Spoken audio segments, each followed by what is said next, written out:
You know, our oceans are just packed with a staggering amount of clean energy. But the big question is, how do we actually unlock it? Tapping into that power is, without a doubt, one of the biggest engineering challenges we face today. And, just as importantly, it's a huge responsibility to the planet. So, let's dive in and see how it's being done.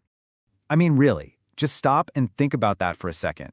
We're talking about building some of the most complex infrastructure imaginable in one of the harshest, most unpredictable environments on Earth.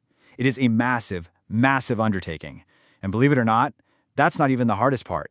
Right, because it's not just about what you can build, it's about how you build it. How do you push the boundaries of innovation for a net zero future without doing any harm to the very environment you're trying to protect?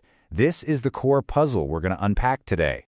So to navigate a challenge this complex, you need a really unique kind of expert. And that's exactly where a company like Teraom comes in. They act as the architects for this new blue economy. And their main role is something called a systems integrator. Okay, so systems integrator might sound a little like corporate jargon, but the idea is actually pretty simple and super important. Think of them as the master conductor of a giant orchestra. They're the ones who take all the individual, super specialized parts, the technology, the environmental science, the logistics, all of it, and make sure they all play together in perfect harmony. So Teraom is that conductor for these huge green energy projects out at sea. They're not just focused on building one piece of the puzzle, they're designing and managing the entire ecosystem of the project to make sure every single decision, every piece of tech is pushing towards that sustainable net zero goal. You know, this quote from Teraom themselves really nails what they're all about. It perfectly captures that gap between a brilliant idea in a lab and the messy, complicated reality of making it work in the middle of the ocean. They see themselves as that essential bridge. Okay, so if you're going to build something massive in the ocean, where do you possibly begin? Well, you can't do anything responsibly until you deeply understand the environment. And that brings us to the first pillar of their work, data. Long before a single piece of equipment gets near the water, Teraom is busy creating this incredibly detailed digital twin of the project site. And I mean everything: wind speeds, wave heights, the currents swirling deep below the surface, the whole picture. And to get this data, they use some seriously cool technology. They've got things like floating LiDAR. That's basically laser-based radar sitting on buoys to get super precise wind measurements. They use current profilers that send out sound waves to map how the water is moving hundreds of feet down. It's basically a full-blown environmental intelligence mission. Now here's the crucial part. This isn't just about collecting numbers for the sake of it. All this information creates what's called a baseline. It tells them what's normal for that specific patch of ocean, which is absolutely essential for designing projects that are not only safe and efficient, but are also genuinely sustainable. Okay, so the map is drawn, the environment is understood, now it's time to actually build. This takes us to their second major role, managing the mind-bogglingly complex job of offshore construction. At this stage, Teraom basically becomes the client's eyes and ears right there on site.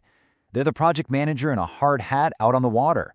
Their job is to oversee safety, coordinate all the different contractors, and make sure the real-time data coming in is solid. They're the central nervous system keeping the whole massive operation running like clockwork. And you can bet they don't just wing it. This whole process is incredibly structured and methodical. Following these rigorous steps, from the very first evaluation all the way to final delivery, is non-negotiable. In an environment this high stakes, that kind of detailed planning is what stops small problems from becoming huge, costly disasters. But what's really fascinating is that Teraom isn't just focused on what's possible today. Their third pillar is all about inventing the future of the blue economy. They're actively creating the next generation of technologies that are going to make all this even cleaner and more efficient. For example, get a load of these autonomous smart ships. We are talking about vessels that run on renewable energy and use AI to plot the most efficient course. This isn't just about saving a bit of fuel, it's about completely rethinking marine transportation for a green future. Or how about these incredible floating renewable assets? Don't just picture a single wind turbine. Imagine a single floating platform that can harness energy from the wind, the waves, and the sun all at the same time. This is the kind of tech that could unlock clean power generation in deep water, way further from shore than we can go now. And their vision goes even beyond just making energy. They're also integrating carbon capture tech into their projects, while at the same time leaning into nature-based solutions. They're helping restore critical coastal habitats, like mangroves and seagrass beds, which are absolute superstars at soaking up carbon from the atmosphere. They're helping nature do what it does best. So you see how it all connects, right? The deep environmental data they collect informs better engineering. The hands-on experience from executing those projects provides invaluable real-world feedback, and all of that fuels the next wave of innovation. It's this powerful, self-reinforcing cycle of improvement. And this really brings us to the big takeaway. As we increasingly look to our oceans for solutions to the climate crisis, the role of these systems integrators, these architects like Teraom, becomes unbelievably important.